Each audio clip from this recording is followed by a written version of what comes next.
Hey everybody, KMO here. It is dark outside, it is the end of a day, and I'm just now getting around to making a video, but it's okay because I was productive today. Productive in ways that I wish I didn't need to be. Like I got a letter in the mail telling me, hey, did you know you're driving without insurance? I was like, oh, am I? Need to fix that right away.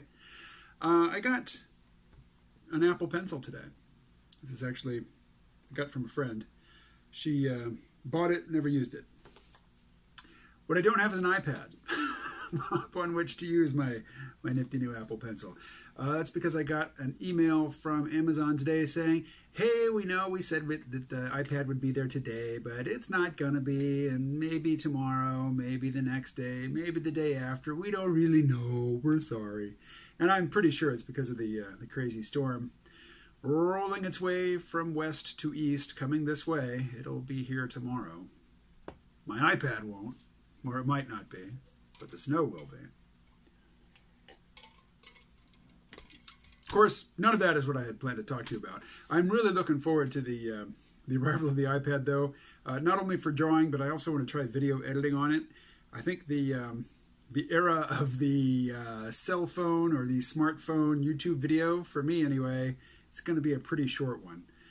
Editing with the Power Director app, I can't see the waveform, so I can't really look at the the pauses in the audio and match up that way. And I'm not sure how to switch back and forth between the ripple delete and a delete where it fades out and fades in again, which is kind of awkward.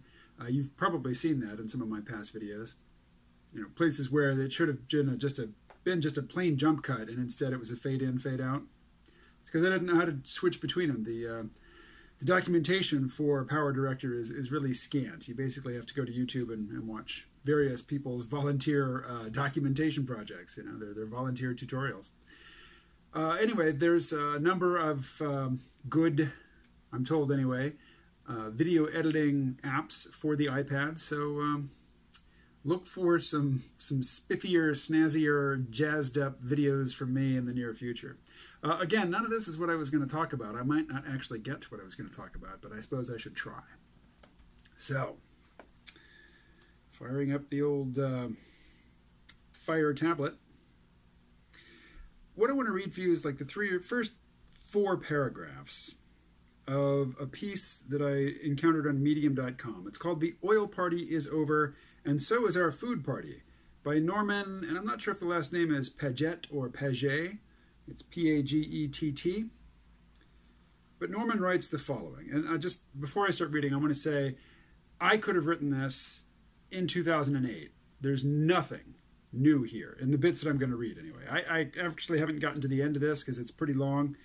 Seems to be more informed by ideology than by data, though. But Norman writes, how can we define an oil age? It has been about 170 years since the first deep oil wells were sunk, and just over 250 years since the viable steam engine was developed. The two are linked because the steam engine made deep drilling of oil wells possible and gave us access to 100 million years' worth of fossilized sunlight. Perhaps we have not strictly had an oil age, but rather the first and only age where we enjoy vast amounts of surplus energy that we have extracted from hydrocarbon fuels, of which oil is the most energy dense. It has brought us material wealth and the means to indulge in wholesale killing of each other and of all other species. It gave excesses of food and population that consumed that food and grew to 5 or 6 times the sustainable level of the planet. In the time span of human existence, the ascendance of modern industrialized man has been a short flash of light and heat that has briefly lifted us out of the mire of the Middle Ages, but at a considerable cost to the environment. But the certainty of permanence explains the mad scramble to come up with alternatives and renewables in the last decade or two. Something to keep current politicians in office and the masses pacified. It is important that we accept the seductive indoctrination that prayers will be answered and technology will continue to deliver fulfillment of our fantasies. The majority have come to believe in the economics of cornucopianism, where wishing for something will make it happen, while ignoring the reality that everything we have is derived from the finite hydrocarbon fuels. If we spend enough money, alternatives will always be found to sustain our lifestyle. They won't, of course, and the conflicts fought over oil are proof that they won't. All right, well, there's a lot going on in those paragraphs. First, let me say, of course, humans don't live the way we did 100 years ago, 200 years ago, 500 years ago, and certainly it is industrialization and specifically fossil fuel-powered industrialization that has driven that change. But the Industrial Revolution started, the earliest factories, the earliest powered looms, these were powered by running water. These weren't even coal-fired steam engines at first. So the Industrial Revolution, it led to the fossil fuel era. The fossil fuel era did not kick off the Industrial Revolution. That's not to say that it could run in the way to which we have become accustomed without fossil fuels. It cannot. It simply cannot. And the peak oil people are absolutely right that the energy density of renewable forms of energy and so-called green forms of energy are simply not sufficient to replace fossil fuel energy, and they won't be. If there is going to be some replacement of fossil fuel energy, which actually takes its place and doesn't just add a little on top of what we're already using, it's not going to be solar panels. It's not going to be tidal energy or geothermal energy. It might be some mix of all those plus something else. But the peak oil people are right about a lot of things. And one of them is that, yes, we live very differently now than we did even in the very recent past, and certainly very differently than we have for most of our evolutionary history. And in all likelihood, we will not be living this way, which is to say, we will not have the same per capita energy use 50 years from now, 100 years from now. We will be using less. That I completely agree with. But let's push on a little further here. Actually, we're not pushing on further. We are revisiting things that we have already touched on here. So,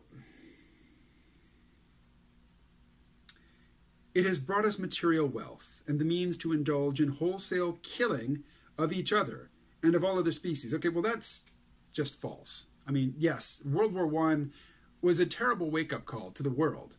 There was a military tradition that thought that, people who grew up and lived and died and never fought in a war were really missing out on something important, missing out on that opportunity to, I don't know. They just thought that people who didn't go to war were soft, which I think is dumb. But World War I basically showed the industrialized nations what happens when you fight an all-out war with a full industrial state at your back, just cranking out war materiel. The casualties were unprecedented. The slaughter was unprecedented. And then we went and did it again 20 years later in World War II. And since then, major industrial military powers don't fight each other directly. We have these little covert wars. We fund proxy wars. But we don't go and fight our rivals directly like we used to, because World War I and World War II were so destructive and so damaging. And as a result, fewer people die in war now than in any other period in human history. So this notion that, fossil fuel has produced, war on a scale undreamed of, well, that was true, World War I and World War II, but since then, we have not gone back to do that again. We have learned that lesson, that industrialized warfare is brutal and can exhaust a country, but you can keep it up until, you are thoroughly exhausted. So, it's just wrong. It's just, this person is speaking from their ideology. Moving on. It gave us excesses of food and population that consumed the food and grew to 5 or 6 times the sustainable level of the planet. Well, the human population had started to balloon largely because of the discovery of the New World. Potato, corn, other crops from the New World, when they were taken back to Europe, caused a population explosion in Europe such that Europe had all of these excess people to throw at colonies around the world. and that was not a fossil fuel thing. Now, at the same time, people were discovering that you could take guano gathered from islands off the coast of South America back to Europe and really boost the yield of your fields, create a lot more food that way. So, yes, the changes in farming practices, inclusion of new types of food crops, and the discovery of what it is that makes plants thrive in the soil, which is to say nitrogen and phosphorus and potassium.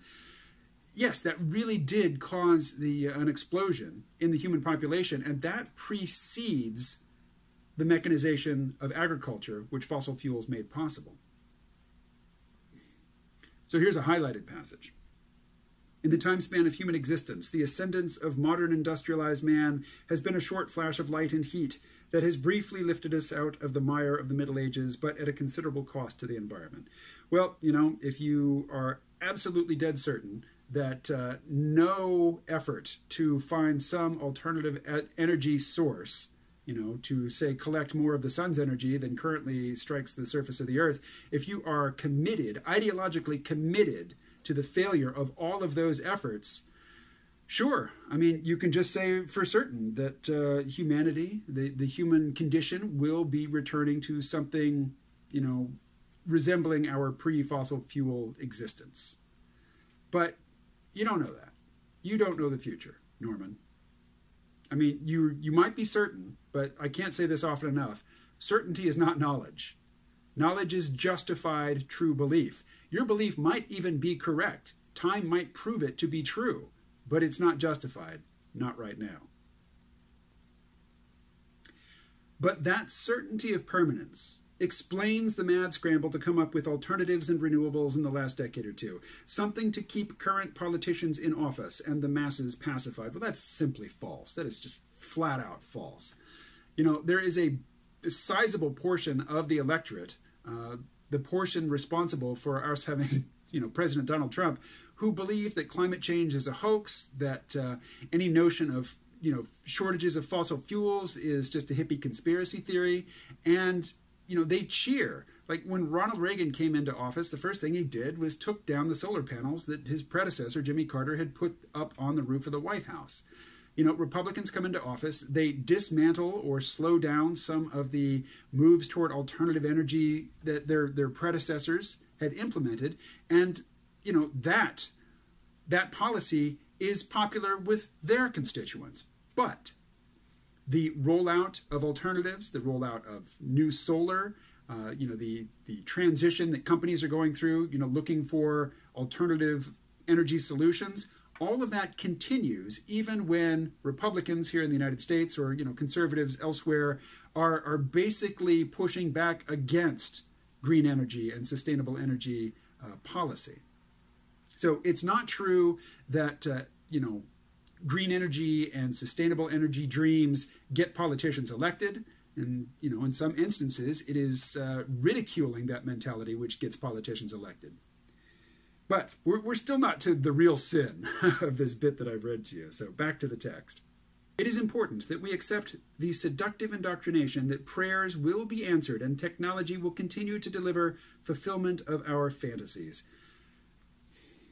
Are you living your fantasy? I'm not living my fantasy. Yeah, I have a nifty tablet here. I'm using a nifty phone to shoot this video and upload it to YouTube. But no, this is not a fantasy that I'm living.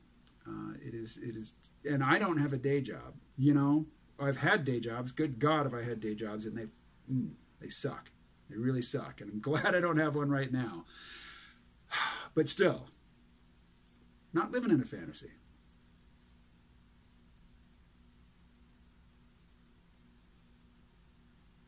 Although I will admit that not all fantasies are pleasant. There are dark fantasies, and in fact, dark fantasies are much more. They have they can exert a much more powerful grasp on our imagination than, purity and light fantasies.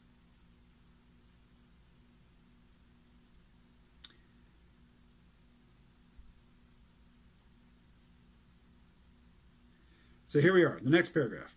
The majority have come to believe in the economics of cornucopianism, where wishing for something will make it happen, while ignoring the reality that everything we have is derived from finite hydrocarbon fuels. Well, this is just stupid. really. I mean, most people are not doing well in this economy. Their standard of living is lower than it was for their parents. It's probably lower than it was earlier in their own lives. People see things falling apart. People see the economy getting more and more brutal for those on the wrong side of the have and have not divide. People are not floating around in some, fantasy of gratified wishes. Where does this come from? Where in your life do you get to look around and see this happening? Do you live in Silicon Valley? I mean, do you work in a place where, everybody has more money than they need and their health insurance is taken care of? It's just not a problem, that they can be really concerned about abstract things? I mean, that's not the world I see around me. But, I live in rural Vermont. If we spend enough money, alternatives will always be found to sustain our lifestyle. They won't, of course, and the conflicts fought over oil are proof that they won't. That's a non sequitur. Oil is valuable, and the less oil there is, the more valuable it becomes. So there is a strong profit motive to resist the switch to renewables and sustainable energy sources, because as oil gets scarce, it gets a heck of a lot more valuable. Anyway, there's an aspect of, you sheeple just don't know, you live in your fantasy.